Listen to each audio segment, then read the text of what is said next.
To our YouTube channel medical and nurses सब। तो आज हम यहाँ पे सीरीज 9th डिस्कस करेंगे। तो लास्ट डे कुछ प्रॉब्लम के कारण जो हमारी सीरीज़ कंटिन्यू है वो नहीं हो पाई, तो यहाँ पर इसीलिए आज अर्ली मॉर्निंग आपके लिए प्रोवाइड करवाई जा रही है। तो सीरीज़ 9th में जो MCQ है वो आपके upcoming CHO, staff nurse, UPPSC जो अदर नर्सिंग एग्ज़ाम्स होते हैं उसके लिए इम्पोर्टेंट है। और साथ ही साथ जिनका 30 जुलाई को एग्ज़ाम होने वाला है उसके सिलेबस को लेके अभी तक आपको कन्फ्यूज़न है, तो मैं आपको बता दूं, प्लीज़ आप लोग, वीडियो तो ऑलरेडी आपको चैनल पर प्रोवाइड करवा दिया गया, तब भी आपको प्रॉब्लम हो रही है, इशू आ रहे हैं, तो आप लोग जो सैम्स की ऑफिशियल वेबसाइट है आप उसमें जाके आपको सिलेबस मिल जाएगा।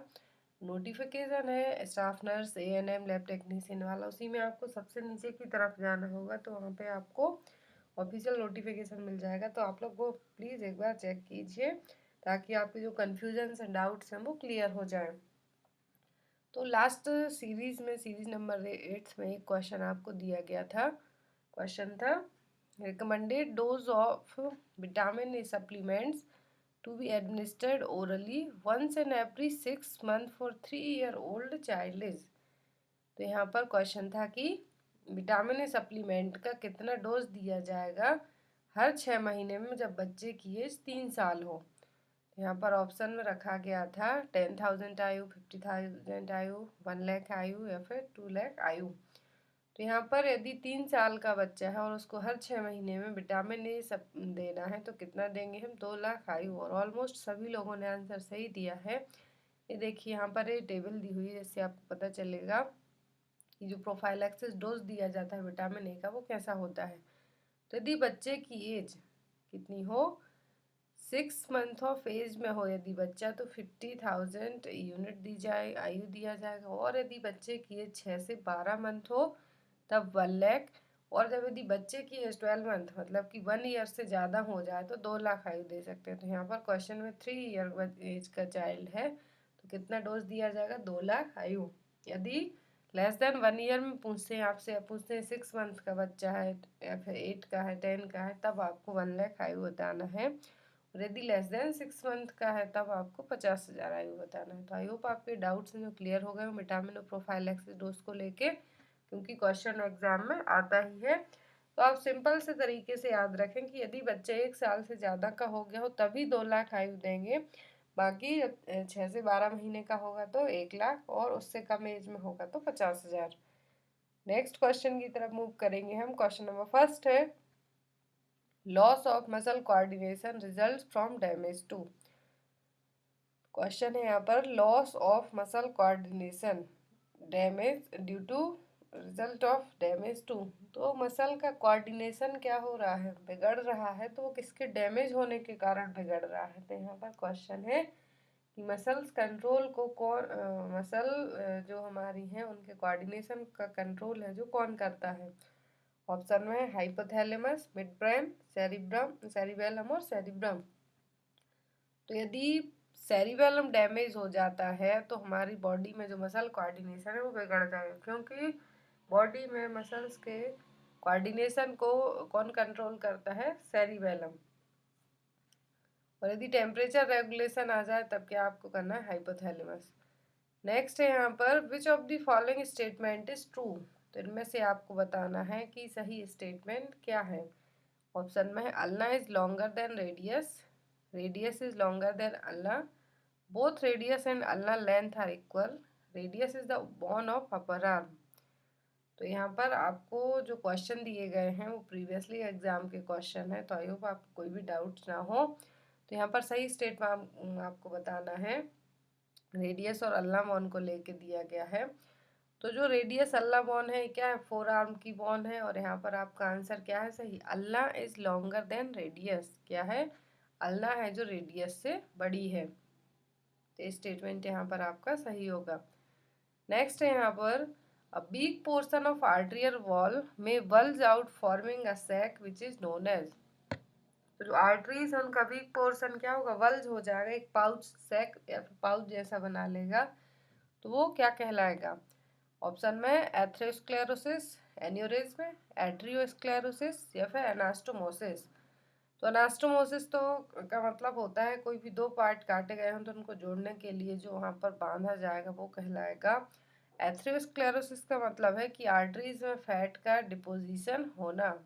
तो आर्टरीज क्या होंगी, हार्ड होंगी, ब्लड सर्कुलेशन प्रॉपर नहीं होगा, क्लॉट टाइप से फॉर्मेशन हो जाएगा।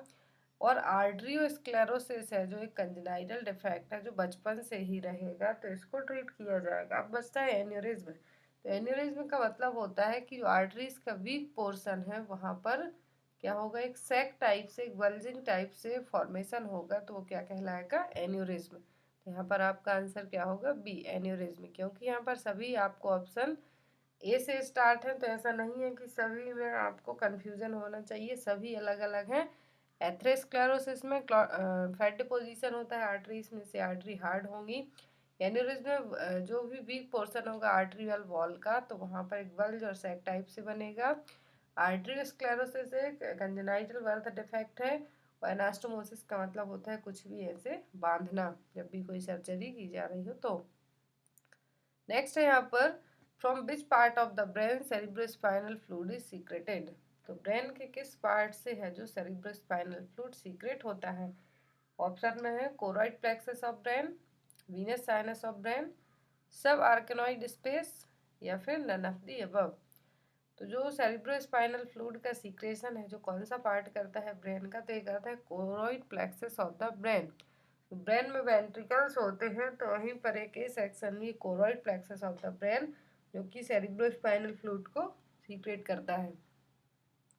नेक्स्ट है यहाँ पर, all of the following are the plasma protein found in blood except. तो यहाँ पर सभी प्लाज्मा प्रोटीन हैं जो ब्लड में प्रेजेंट रहते हैं बट किसी एक को छोड़कर। ऑप्शन में एल्ब्यूमिन, मायोसिन, ग्लोब्यूलिन या फिर फाइब्रिनोजिन। तो प्लाज्मा प्रोटीन जो कि ब्लड में रहते हैं बट किसी एक को छोड़कर आपको बताना है, तो कौन कौन से प्लाज्मा प्रोटीन होते हैं, ग्लोबुलिन, एल्ब्यूमिन, फाइब्रिनोजिन। बट जो मायोसिन है कहाँ पर पाया जाता है, मसल्स में। तो यहाँ पर आपका आंसर क्या होगा, बी, मायोसिन कहाँ पर पाया जाता है, मसल्स में। बाकी एल्ब्यूमिन, ग्लोबुलिन और फाइब्रिनोजिन ये कहाँ पर पाए जाते हैं, ब्लड प्लाज्मा प्रोटीन है। नेक्स्ट है यहाँ पर, all of the following are the bones found in hand except one. तो यहाँ पर सभी बोन्स हाथों में पाई जाती हैं किसी एक को छोड़कर। ऑप्शन में कार्पल, कैल्केनियम, फैलेंजेस या फिर मेटाकार्पल। तो कार्पल, मेटाकार्पल और फैलेंजेस ये सभी कहाँ पर पाई जाती हैं, हाथ में पाई जाने वाली हड्डियां हैं, बोन्स हैं।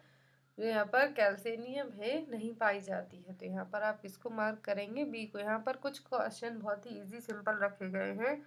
जो अभी तक हमने क्वेश्चन पढ़े वो मीडियम लेवल के पढ़े हैं 8वीं सीरीज तक। इस सीरीज में क्वेश्चन थोड़े से उनका लेवल थोड़ा कम किया गया है, बट ये भी एग्जाम में आते हैं आपको। तो आई होप आपको कोई भी डाउट्स ना रहे इन क्वेश्चन को लेके, क्योंकि कभी कभी हम जो हार्ड क्वेश्चन होते हैं, जो बहुत ही इस टाइप से वन लाइनर टाइप से क्वेश्चन होते हैं उनको छोड़ देते हैं और एग्जाम में आपके वही आ जाते हैं।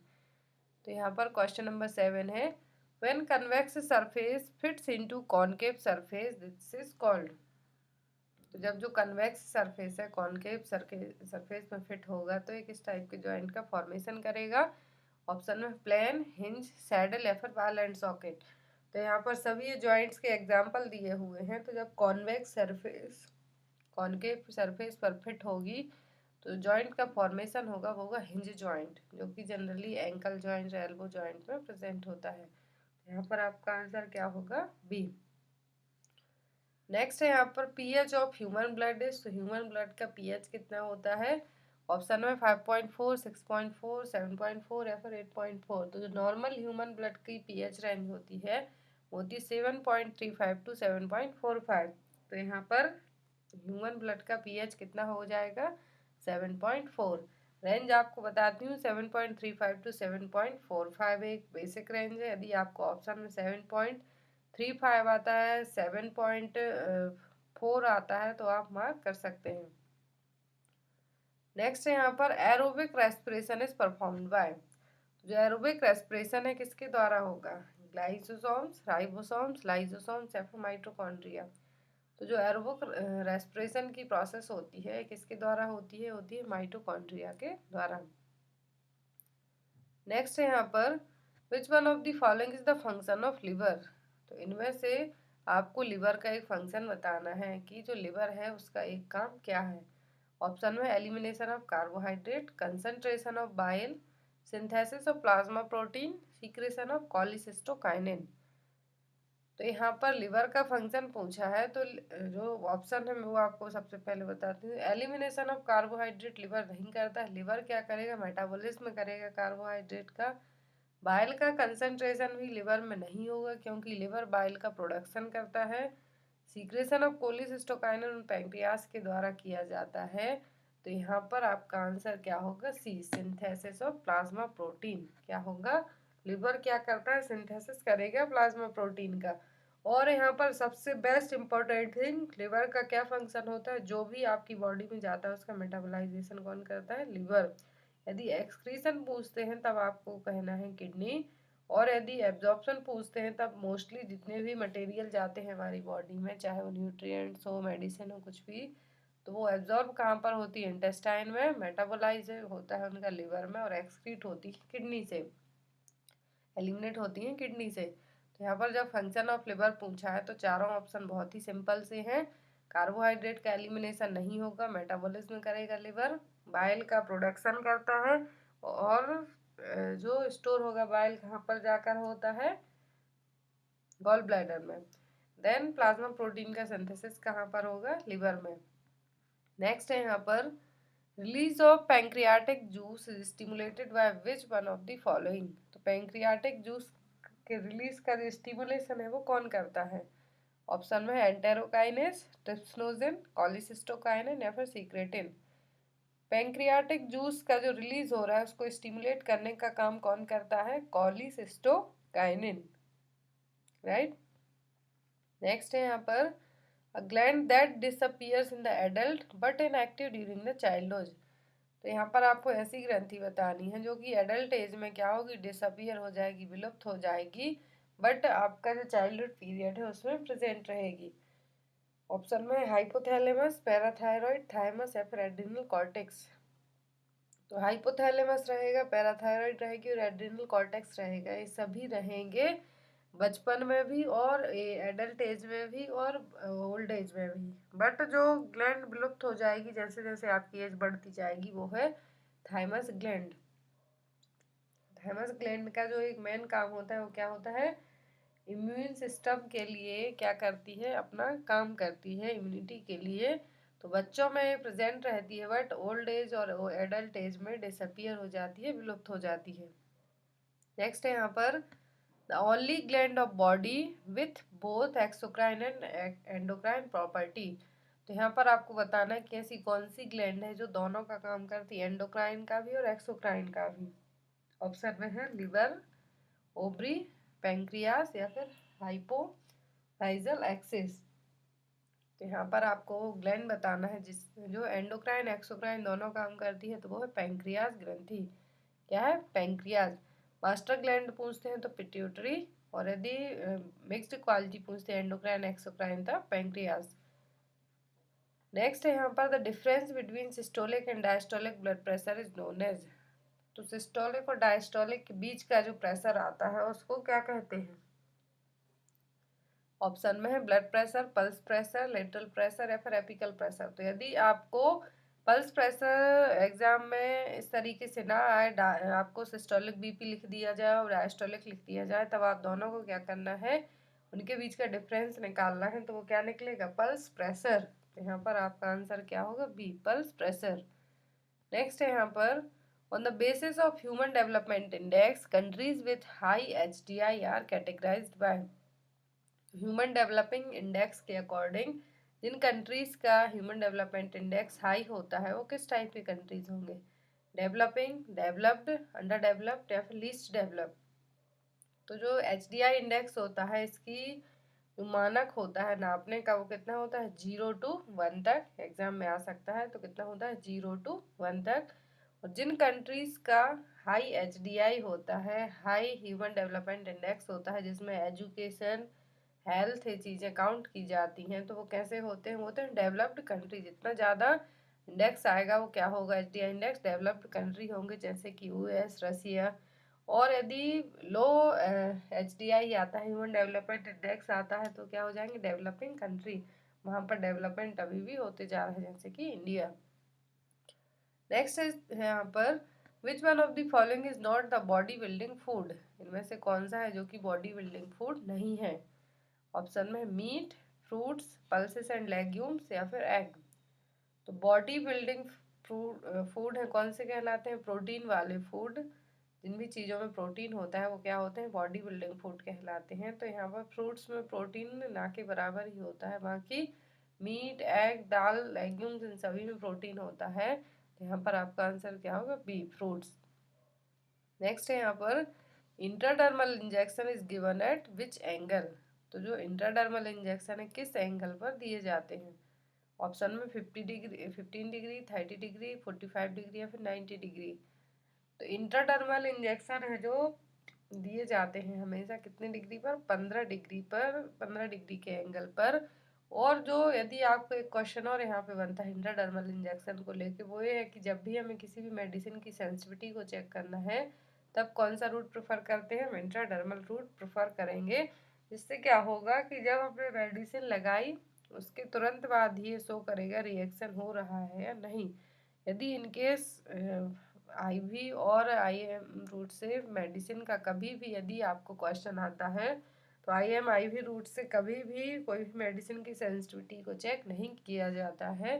तो आपका आंसर क्या होना चाहिए, इंट्राडर्मल। और इंट्राडर्मल रूट के लिए कितना एंगल यूज़ किया जाता है, 15 डिग्री। ये देखिए यहाँ पर इमेज दी हुई है, इससे आपको इजीली समझ में आता है। इंट्रामस्कुलर जो मसल्स में लगाए जाते हैं इंजेक्शन, सीधे 90 डिग्री के एंगल पर लगते हैं, 90 डिग्री के कोण पर। और जो सबक्यूटेनियस लगते हैं जैसे कि जो इंसुलिन होते हैं वो कितने पे, 45 डिग्री पर लगते हैं। फिर जो इंट्रावीनस होते हैं जो वेंस में लगाए जाते हैं कितने पे लगते हैं, 25 डिग्री के एंगल पर। और जो 10 से 15 डिग्री सेल्सियस पर क्या लगते हैं, इंट्राडर्मल इंजेक्शन। नेक्स्ट है यहाँ पर, device use to aid immobilise the patient is known as. तो ऐसी डिवाइस का नाम आपको बताना है जो पेशेंट को इमोबिलाइज करने के काम में यूज़ की जाती है। यदि पेशेंट को इमोबिलाइज करना है तो कौन सी डिवाइस यूज़ करेंगे। ऑप्शन में रिस्ट्रेन, कैंस, क्रच या फिर प्रोस्थेसिस। तो ऐसी डिवाइस जो पेशेंट को क्या करती है, इमोबिलाइज करने के लिए हेल्पफुल होती है, वो क्या है, वो है रेस्ट्रेंस। प्रोस्थेसिस जब यूज़ किया जाता है जब कोई बॉडी का पार्ट एम्पुटेशन करे जाने के बाद वहाँ से अलग कर दिया गया हो, तो वहाँ पर फंक्शनिंग के लिए एक प्लास्टिक का कोई मेटलिक पार्ट यूज़ कर देते हैं, तो वो क्या होगा, प्रोस्थेसिस। यदि कोई डिवाइस पेशेंट को मोबिलाइज करने के लिए यूज़ की जाती है तो क्या, रिस्ट्रेंट। नेक्स्ट है यहाँ पर, deep vein thrombosis renders a person at risk for. तो यदि किसी पर्सन को DVT की कंडीशन है तो वो और क्या रिस्क क्रिएट कर सकती है, डीप वेन थ्रोम्बोसिस। ऑप्शन में shock, heart attack, pulmonary embolism या फिर स्ट्रोक। यदि किसी पर्सन को DVT की प्रॉब्लम है तो उसका और एक रिस्क हो सकता है, वो है पल्मोनरी एम्बोलिज्म। क्यों, क्योंकि डीप वेन थ्रोम्बोसिस में क्या है, जो थ्रोम्बस का फॉर्मेशन है वो हमारी आर्टरीज में क्या हो रहा है, फ्लो हो रहा है। इनकेस से पल्मोनरी आर्टरी तक पहुंच जाता है तो क्या होगा, पल्मोनरी एम्बोलिज्म का कारण बन सकता है। नेक्स्ट है यहाँ पर, disease of the inner ear characterised by tinnitus, vertigo and deafness. तो इनर ईयर की एक डिसीज है, इनमें से आपको बताना है वो कौन सी है जिसके 3 ट्रायड सिम्टम है, टिनिटस, वर्टिगो एंड डीफनेस। ये क्वेश्चन एग्जाम में आ सकता है, या तो आपको डिसीज का नाम देके पूछे जा सकते हैं तीनों सिम्टम, या फिर तीनों सिम्टम देके डिसीज को पूछा जा सकता है। ऑप्शन में ग्लूकोमा, सिनकोप, मैनर्स डिसीज या फिर हाइड्रोसेफेलस। तो डिसीज है जिसमें तीनों सिम्टम रहेंगे, टिनिटस, वर्टिगो और डीफनेस, तो वो है मैनर्स डिसीज जो कि इनर ईयर की डिसीज है। तो यहाँ पर जो ग्लूकोमा है इसको लेके आपको जनरली एग्जाम में क्वेश्चन यही आता है, ऑप्टिक नर्व डैमेज किस में हो सकती है, ग्लूकोमा में। इंट्राओक्यूलर प्रेशर किस आई डिसीज में बढ़ेगा, तो वो भी ग्लूकोमा। मैनर्स डिसीज के सिम्टम है यहाँ पर टिनिटस, वर्टिगो एंड डीफनेस। तो 3 ट्रायड सिम्टम है इस डिसीज के जो कि इनर ईयर में होने वाली डिसीज है। तो गाइज यहाँ पे टोटल इतने ही क्वेश्चन थे, क्योंकि थोड़ा टाइम कम था इसके कारण आपको और ज़्यादा क्वेश्चन नहीं ला पाए। बट जो आज की इवनिंग सीरीज होगी उसमें आपको इसका कवर अप कर दिया जाएगा। उसमें एटलीस्ट 40 MCQ रखे जाएंगे, जिसमें से 20 MCQ आपके GK GS के रहेंगे, बाकी नर्सिंग के रहेंगे। सो आई होप आपको वीडियो अच्छा लगा तो लाइक ज़रूर करना। Thank you for watching us, bye bye.